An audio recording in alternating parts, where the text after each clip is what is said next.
Hi, thanks for staying with us. Now let's take a look at what's making the headlines on the papers from around the world this morning. As always, we begin with our sister publication this day, and it leads with a report that President Muhammadu Buhari is insisting that under no circumstances will Anambra election be disrupted. The riders to that story directs military, other security agencies to use overwhelming force if necessary to protect peaceful poll, says non-state actors won't be allowed to disrupt electoral process. Nigerian forces kill al-Banawi's successor 2 months after death of ISOP leader.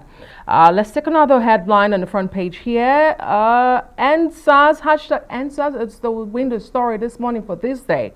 Lagos Judicial Panel reports will be made public, Governor Sanwo-Olu assures.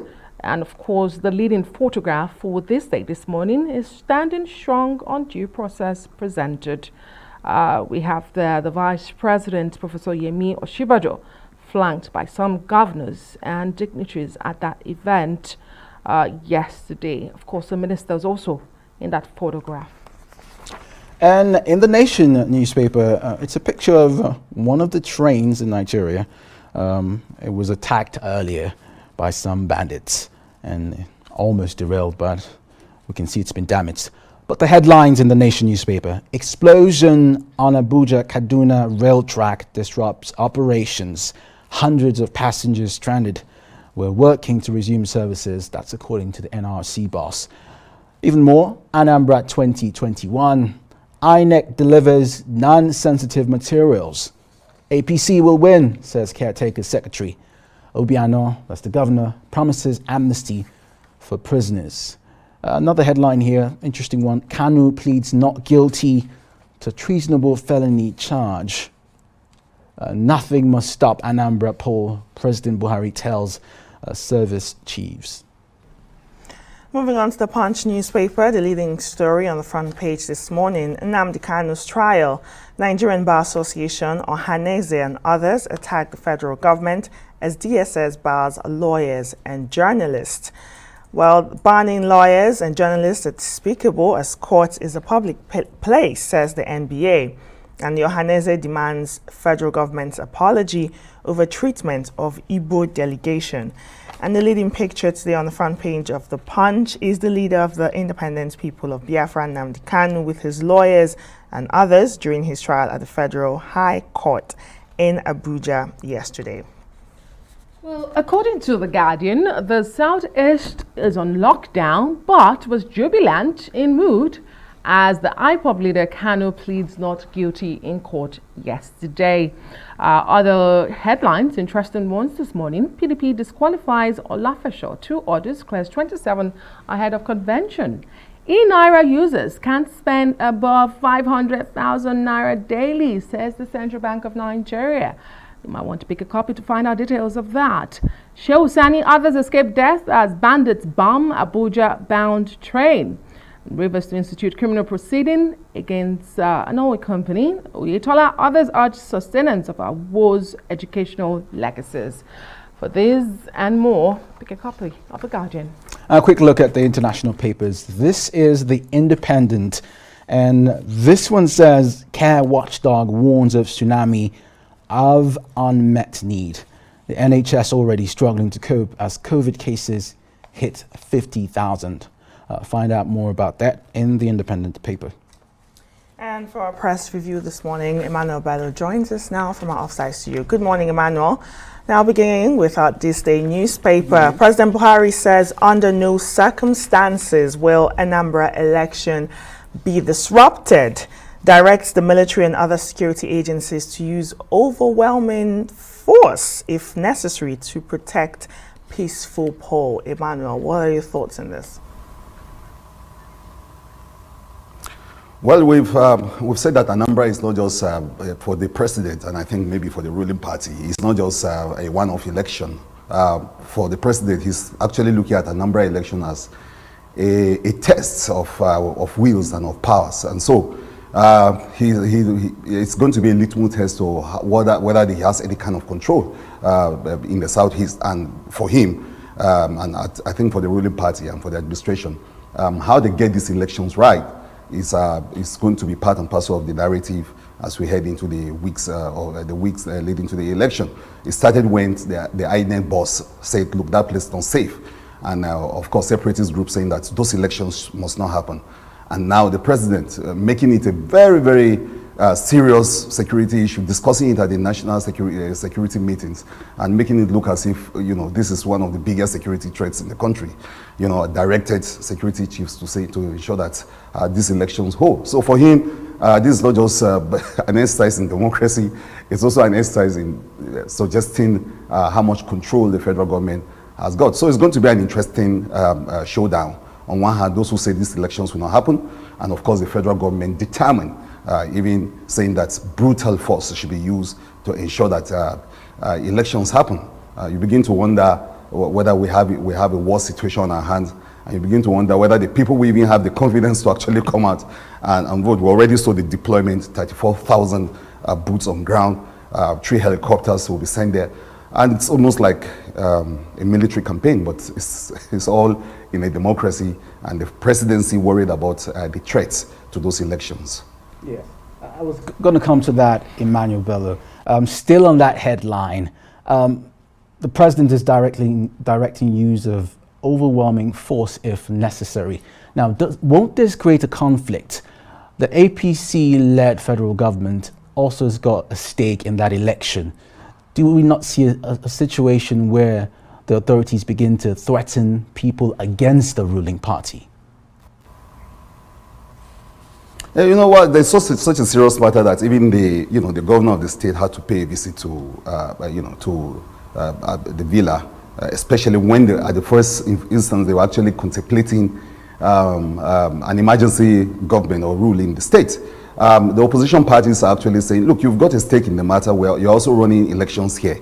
What's the possibility, or how are we sure there's going to be any form of fairness, and objectivity in the election that is practically guarded by a federal government that has got a stake in the matter? So yes, it's a serious concern. The opposition parties are looking at it, and I'm sure they will be keenly watching to see whether there will be any form of rigging, especially any form of manipulation. But the optics of it suggests that the federal government has got more than a passing interest in the matter, but they will insist that no, they're only concerned about the security of the elections. The president has consistently stayed on that message. But you're right, the opposition parties will be up in airs thinking that this is a grand stage or plan to actually maybe scuttle free and fair elections.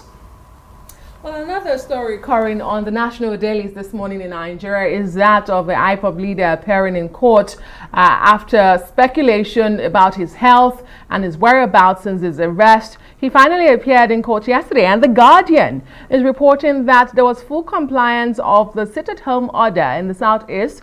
It says they were jubilant as Nnamdi Kanu pleads not guilty. Emmanuel, however, there was a situation in the court premises yesterday, and The Guardian is also reporting that as its riders, Eze-Ife Igbo leaders, Showore journalists barred from court. What did you think yesterday with what played out at the court premises, Emmanuel?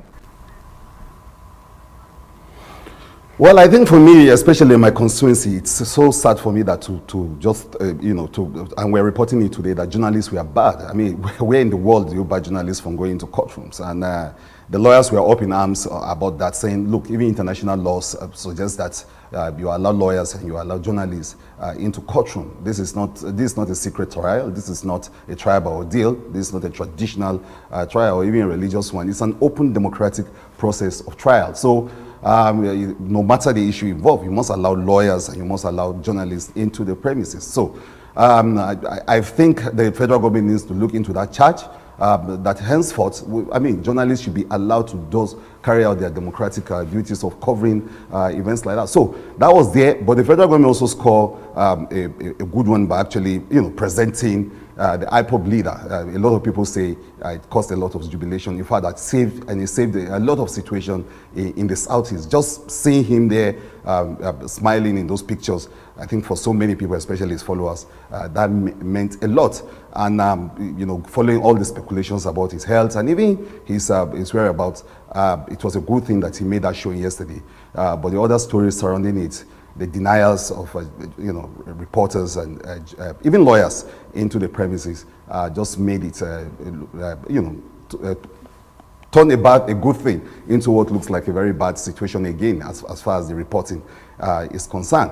The only thing to follow up on the story now is whether in the Southeast they are going to carry out the 30 days sit at home that was planned before over this matter, or this has actually assuaged some nerves in the place, especially now that the Anambra elections are coming. Let's hope the sit at home ends, because not just the separatists but the citizens as well are crying out because they can't go about their business. Let's take a look at the Nation newspaper. Explosion on Abuja-Kaduna rail track disrupts operations.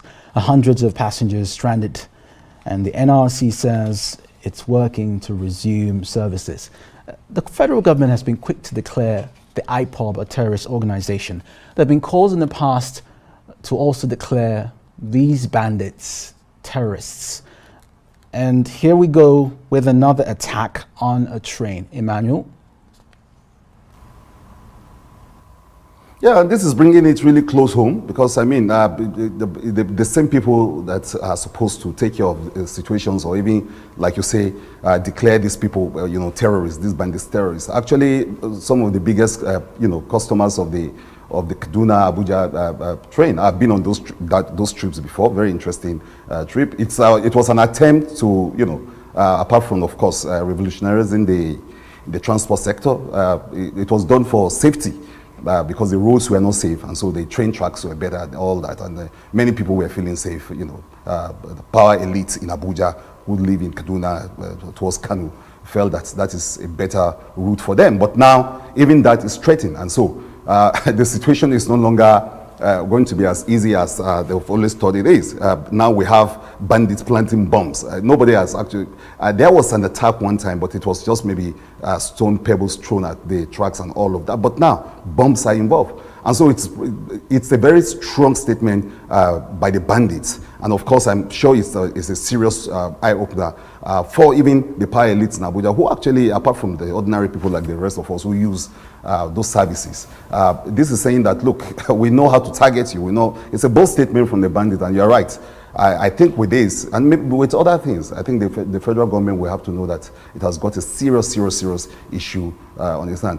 How NRC goes to, restore confidence in those trips again, I don't know, because at this point, that is the only thing most people from Abuja, actually use as they go to Kaduna. This is a weekend where such trips are very, very much in need. And then, of course, you have these stories coming out. So it's disturbing, and I think a very fundamental development in that sector, telling even power elite that, look, we can get you anywhere. If you think you can run from the roads, we can get you on the tracks. Definitely, it's going to be very difficult for the NRC to restore confidence in travelers and passengers who usually use that route, since now they can't even go by road, they can't go by train. So this is really disrupting businesses and movements of people. Thank you so much, Emmanuel Bello. That's the press review for today on Daybreak.